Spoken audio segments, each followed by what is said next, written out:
Welcome to the Global Wellness HQ family of podcasts. We are your international headquarters for resources and ideas and insight in relation to the 9 elements of holistic wellness. Join us as we interview local and international wellness experts and learn how you can implement and improve one element or dimension of wellness at a time. Our experts will share their practical tips on wellness in one of these core areas: emotional, intellectual, occupational, physical, environmental, financial, spiritual, social, or habitual. We created our family of podcasts as a resource for anyone who is looking to integrate the 9 elements of holistic wellness into their daily lives. Welcome to the show.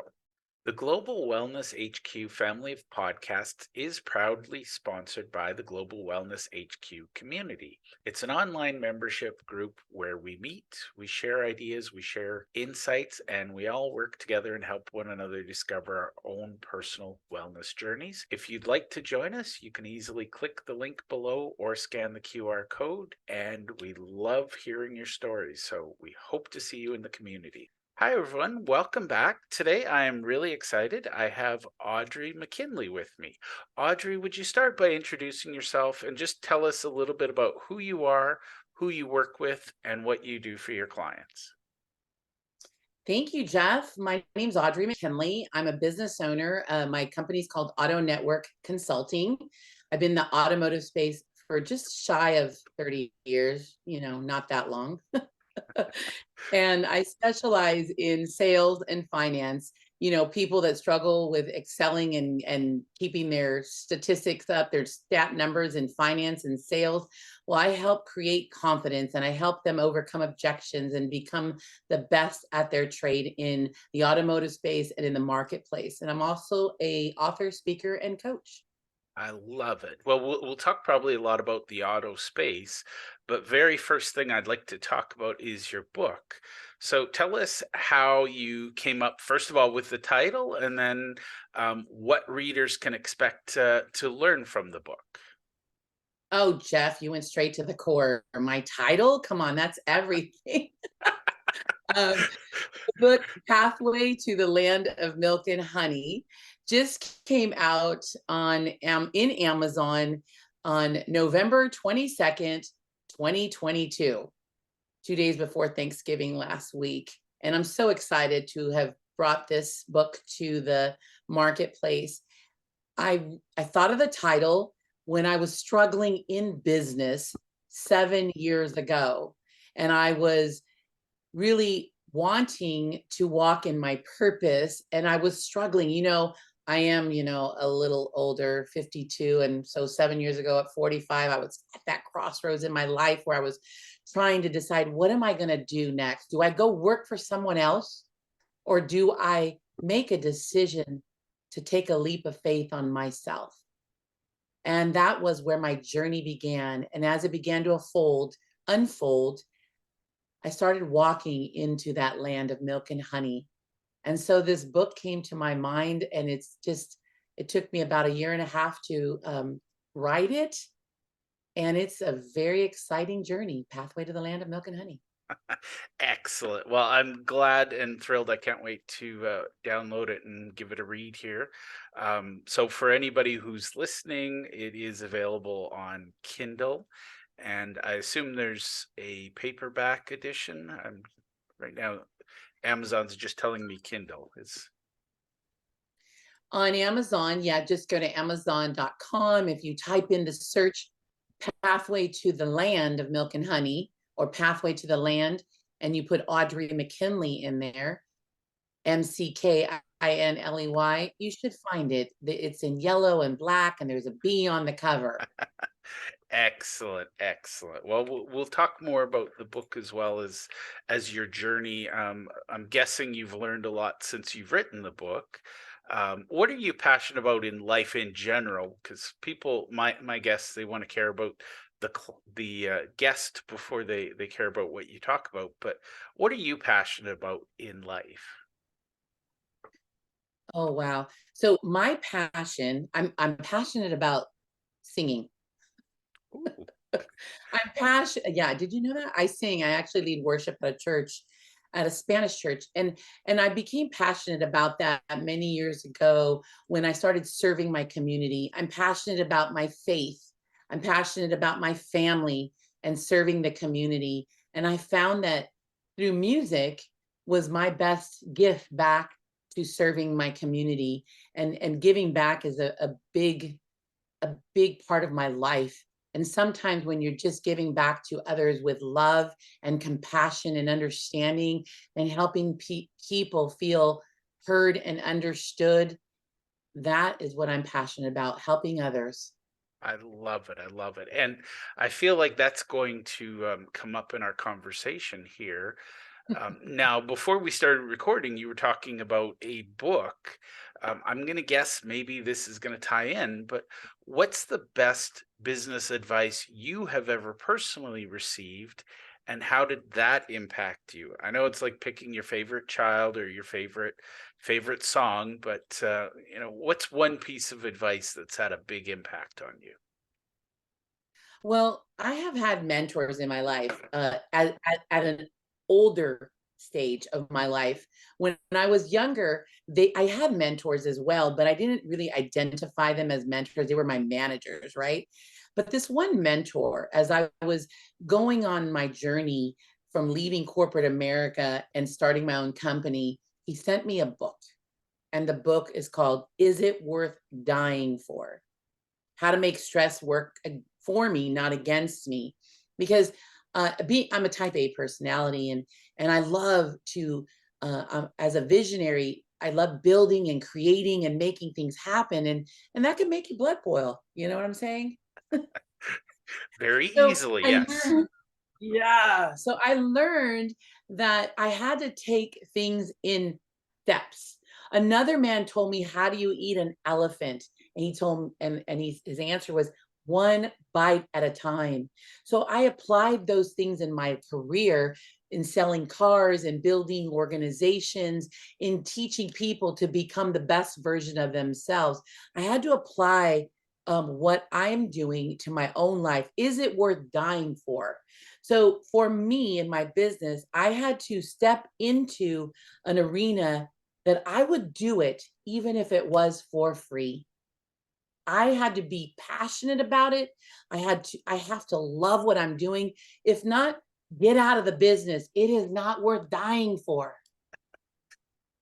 That Hello. is fabulous advice. And I think that's, too many people have the golden handcuffs, and, they they don't want to eat the elephant anymore, but they're paid so well they keep eating. And sometimes you just need to say, I don't want to eat elephant anymore.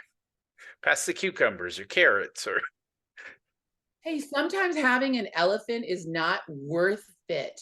Sometimes maybe having a really nice animal that it's at your level that you can go after and it's not going to overwhelm you. It's not worth dying for. We were all created with a purpose. And if we're walking against that grain, it's like a tree that's growing a certain way and you're trying to train it to go another way. It isn't worth it. Let it go the way it's supposed to go. I'll tell you something, Jeff. I have a daughter. She is uh, a thriving 16-year-old. Okay. And this child of mine is amazing, is gifted, is anointed with music.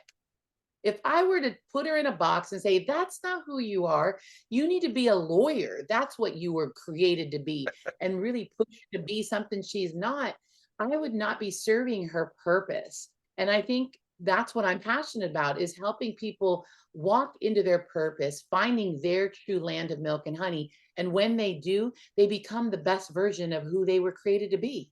And there's no dis-ease, right? There's wellness to that. yeah. And I think we were talking, the context was, my typical audience, they've squandered their health trying to accumulate wealth.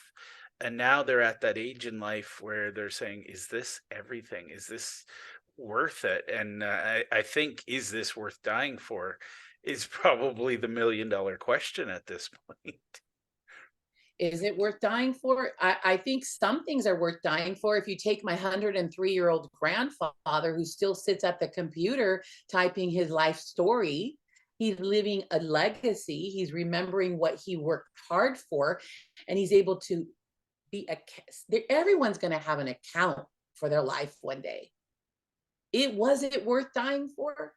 Was it worth it? We're all, I mean, everybody desires to want cars, and speaking to a business person, I mean, I'm a type A. I'm competitive. I want the result.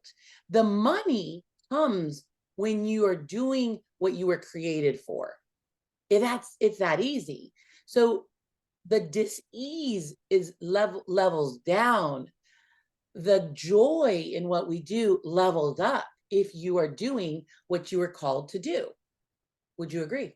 I That's my agree question. wholeheartedly. I think, too many people are going through the paces just trying to, maintain whatever perception of reality that they think others want for them. And I wish wisdom could be imparted upon the youth, but unfortunately I think we need to earn it. I was a type A who drove myself mercilessly, and now as I'm older I look back and go, none of that mattered in the grand scheme of things. Now it brought me to the lessons I have today, which I'm sure there's probably a few you and I are going to uncover from your book and from others. But I think a lot of people, the ones who are calling it in every day, they're mindlessly punching the time clock. Um, I think a lot of people have lost that faith that they can find their purpose. So this feels like a tangent I might take us on. Is you talk a lot about having your purpose and following that. How would you encourage people listening to this? Some of the people in the audience are in their 50s, and they're almost at retirement age. They're going to get the gold watch, and then what? So how do people find that purpose, what they were meant for, and how do they get on the pathway to the land of milk and honey?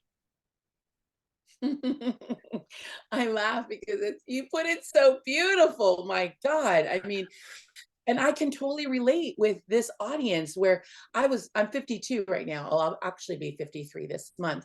But when I was 45 years old, I had been to a few different jobs, and I felt like I'm, I'm a woman in automotive. First of all, women, when I first started 30 years ago, did not belong in automotive.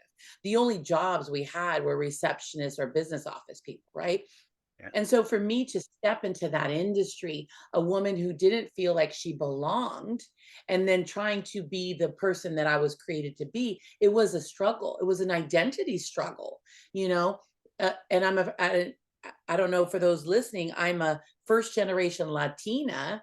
So yo hablo español. And so not only was I a woman in automotive, but a Latina woman. It's like, who is this person and why is she here? So for the first half of my career, I was trying to fight my way to prove myself to become the person that I thought I was. Let me show you how. So I was strive to be the top salesperson selling 50 cars a month, probably giving myself a heart attack. Didn't get married till I was almost well, what was I, 31 years old? And I was, I was I was married to my business. I was to my sales career, trying to become this identity of being the best, and let me prove it to you.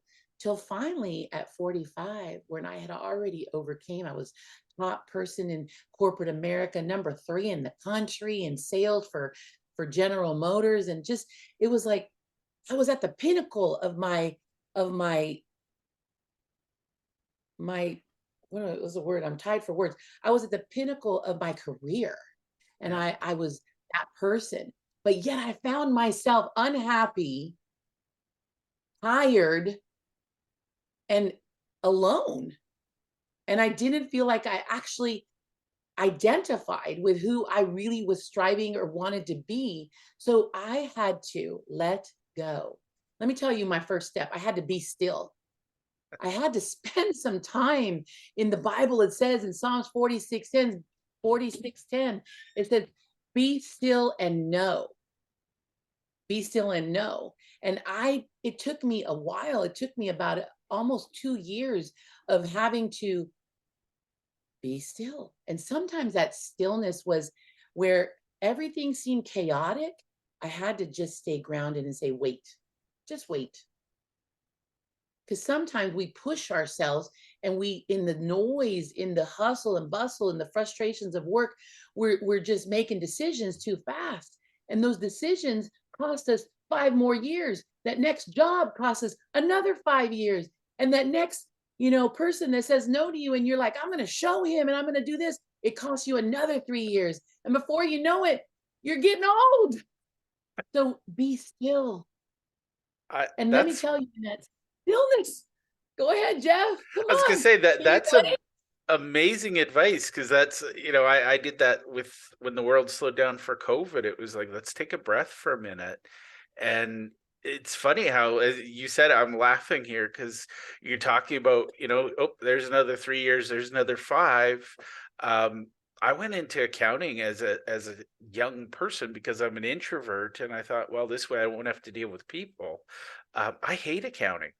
And it just, when I was in my 40s, I went, why am I living someone else's dream? And, so just that pause moment, it's like, just because I can climb the hill doesn't mean I should keep climbing. Maybe I'll get off at the next off ramp and, you know, go do something different. So sorry, I wanted to share that because Oh, no, I have to tell you, Jeff, it's like, so when I was younger, I used to say, I want to be that. I want to be on that stage. I want to be like Oprah Winfrey, who has like all these people working for her. I want to be the star. And when I finally just let go and took a pause, like you said, to be still, everything started to come together. And I think there's a lot of people that need to hear that, because I don't know if there's people out that are struggling with this middle age, like what you said, of like, what am I going to do next? How do I do what I want to do? I had to get out of my own way. yeah, And when I finally did, and I decided, okay, I'm going to take a chance on me instead of for that corporate title, instead of for that corporate company. And I'm going to take a chance that just maybe all these years of becoming or striving to be, I finally am, just am. Does that make sense? yeah. I love it. And I think that's it's interesting to hear you talking about, the roles and, being a woman and being a Latina woman in, a male dominated industry. And, it's interesting. I once upon a time, long time ago, heard America Ferrara speak, and she talked about that journey as well. And it was just interesting that, you know, I don't know anybody great who isn't living their purpose. When you meet great people, you mentioned Oprah, they figured out their purpose and they stepped all in. Whereas I think the average people I encounter, they typically they know that they're not happy, but they're not going to take that time to figure out what happy looks like. That takes time. And you'll never know what happy looks like unless you take a chance on yourself. And sometimes you have to let go and let God be your CEO and manage you, because on a humanly perspective, we can only see so much. Yeah. But when we let go on a heavenly perspective, all gates are open. All odds are like, there are no odds against you. There's only a win win. Does that make sense? When we're truly walking in our purpose, in our design, but it takes a moment to say, I'm willing to jump off that cliff. And I know that if I jump off that cliff, it may not work. And if it doesn't work, there's somebody that's going to come alongside me and capture me and save me.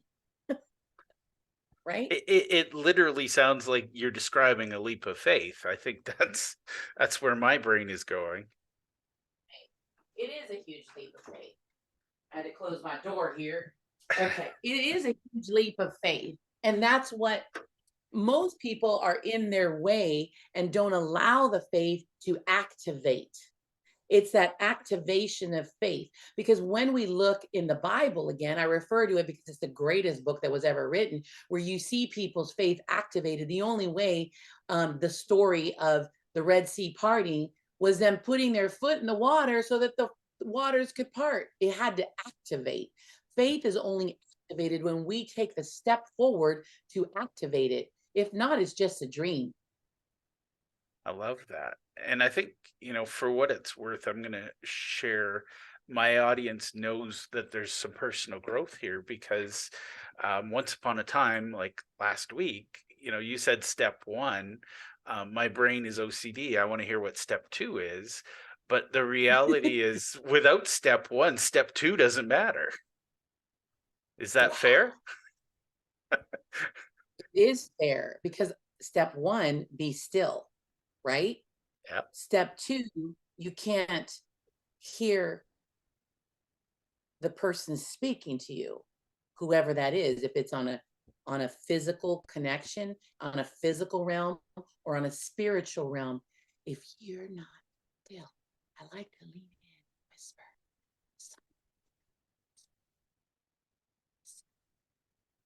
Does that make sense? When you actually quiet down the noise, you can hear what's going to happen next. And if you can hear it, maybe you can see it. If you can see it, you can believe it. And when you believe it, it becometh. Doesn't that make sense? So if you have to hear that person speaking to you, unless you're quiet, you will never hear. That's step two. When God speaks, I love that. And I think that's, everybody. There's a really terrible joke about some individual who's stranded on the roof of his house during a flood, and a neighbor comes by with a little boat and says, "Hey, I'm going to take you off the roof," and he says, "No, no, I'm waiting for God to save me." And then somebody else comes by with a bigger boat and says, "Hey, get in the boat, we're going to rescue you." And he says, "No, no, God will save me." And then a helicopter comes by and he waves them off and he says, "God will rescue me." And of course, when he gets up to heaven and he meets St. Peter, he says, "Why didn't God rescue me?" And he said, "Well, we sent you two boats and a helicopter. What were you waiting for?" I get it. I love that. I've heard that so many years. I've heard that joke, and it's not even a joke. It's real. It's like, come on, you were drowning in this, and the everything came to save you, but you were stubborn in your own head. Let me share with you something, Jeff. That when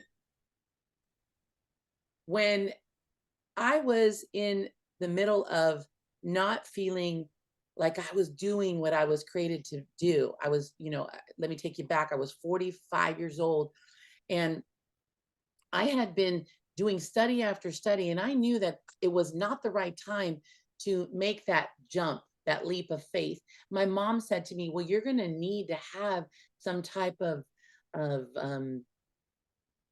fleece, throw out the fleece. You're going to have to hear it 2 times or more to know that what your journey that you're on is correct." Well, I remember that I was still, and I'm like, okay, God, what am I supposed to do? So I call a mentor. And if people don't have mentors, I recommend everyone to have a mentor. It's the same man who told me, "Is it worth dying for?" Right? I call him up and he says, I said, "How you doing?" And he says, "I'm tired, I'm old, and when are you buying my company?" I'm like, "What?"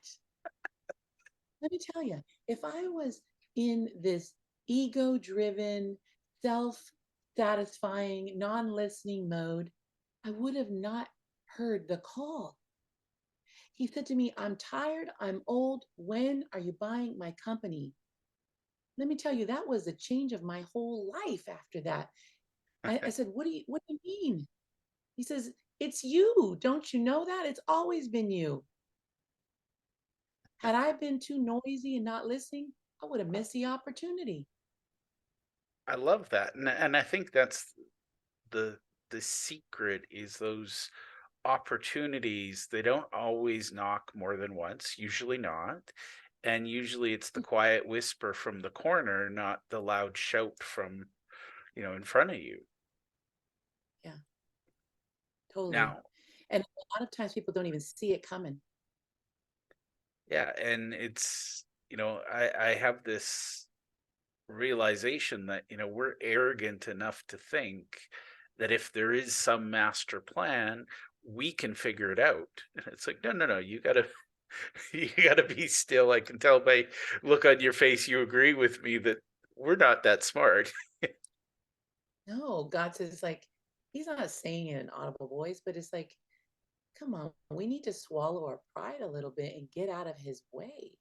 Because if we think that we're all that, you've lost. You've lost the game of life, you know? And I think when we put ourselves aside and we step aside and say, okay, I'm ready, I surrender, it's about being obedient. That's the third step. When you're still and you hear the voice, are you going to be obedient? Obedient to the call? Because most people will not take a chance on doing something different when that opportunity is presented. They come up with so many excuses. How many people have you ever met that are wanting to start their business and they're getting ready, and they're getting ready, and they're getting ready? And it's like by 3 then the years next pass. 3 years, yeah, pass, 5 years pass, and then we're we no longer have CDs. We have the next thing. Bless you. The opportunity passed. Yeah, I have a friend with a garage full of CDs of his information course, and he's like, nobody will buy my CDs. Sell them online. Get rid of the CDs. Use them as coasters. Yeah, it's a that's a joke. That put another business in place with those coasters. Put a Yeah, little felt under them. That's a really good idea. yeah, there you go. Well, I could talk to you for hours, but I promised you I'd get you back to your world. What are some actionable things people listening to this can do to improve their personal wellness journeys? You've given us a lot already, but if there's a couple of short little things you'd recommend just in terms of, helping them find that stillness or recognizing the voice that they should be listening to. Mm. Well, one, I think you're right. Like, I love your podcast. I love that you focus on different aspects of overall all essentials of the body, mind, soul. I think it's important that to recognize where when we are not focusing on all aspects, physical, mental, spiritual, and business, there's an imbalance. So we've got to work on the balance, right? I also think it's important not to get complacent where we are. I use a rose garden as an example. Some people have rose gardens that are blooming, right? And some people say, I have this rose garden. Why is your rose garden so big? I have a rose garden in front of my house that it climbs the wall and it's over 12 feet high. You would never believe it. When you see it outside, it looks like Alice in Wonderland. And it's the recipe is simple. Prune the branches, take off the dead weeds, water it, cultivate it, and it will grow. Because we are constantly in a stage of either growing or dying. Would you, I find that to be my truth. One of the other things is that to listen more than you speak. Most of the time, we're talking ourselves out of that opportunity, out of that relationship, out of our wellness. We speak so much negativity into our lives that it breeds negativity. Positivity, on the other hand, breeds positivity. So we have to speak life into ourselves, and sometimes speaking life is by listening. And lastly, I would say I love I love recommending others to work on their mindset along with the speaking the positivity, to do daily affirmations. When I work with someone one-on-one, I tell them it's as simple as this. Every morning, wake up and do 3 affirmations. I am worthy. I am beautiful. I am strong.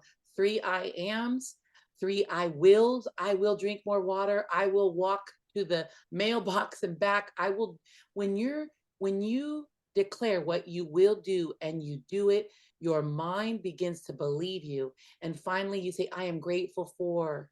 When you have gratitude, when you know who you are, and when you commit to yourself, you can become the best version of yourself. I spoke a lot, Jeff, but I hope, I know there's just a little bit of time. I just wanted to crunch in as much as golden nuggets that I could share with your audience.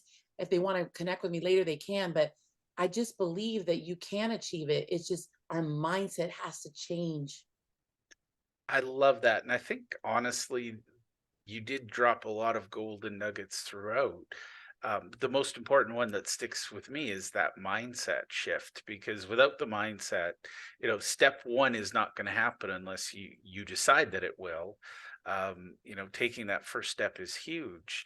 Now, you are the expert at you. Is there anything I should have asked you that for some reason I didn't think to, something that my audience must know before you and I wrap up?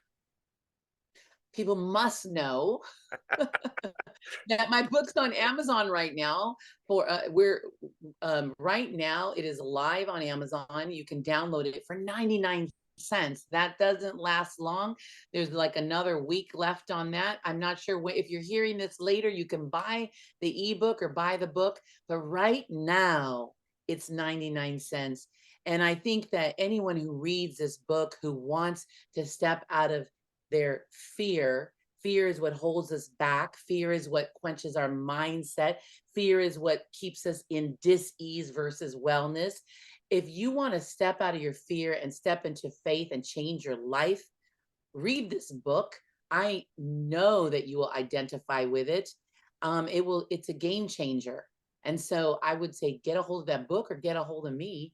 I think that life's a journey and we're just living it. And if we work on one piece daily, we become the best version of ourselves. It's a marathon, not a race. I love it. I love it. And for our audience, we talk a lot about 1% improvements.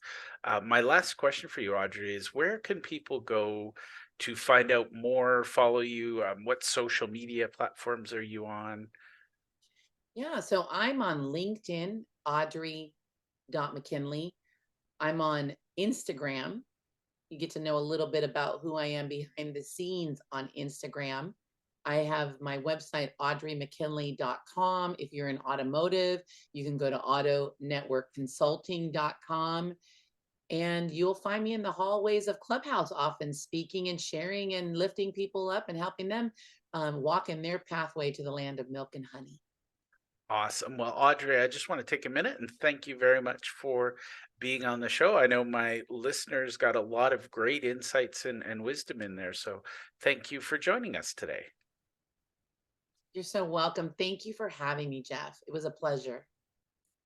Thank you for taking the time to listen to our show. We hope that you enjoyed this episode, and we invite you to either click the link below or scan the QR code to register and listen to other episodes of our podcast. Or if you think your business or you would be a great guest to be on our show, we're always looking for experts in one of the 9 elements of holistic wellness. We'd love to have you. You can either click the link below or you can scan the QR code and complete our speaker intake form. Thank you, and to your wellness.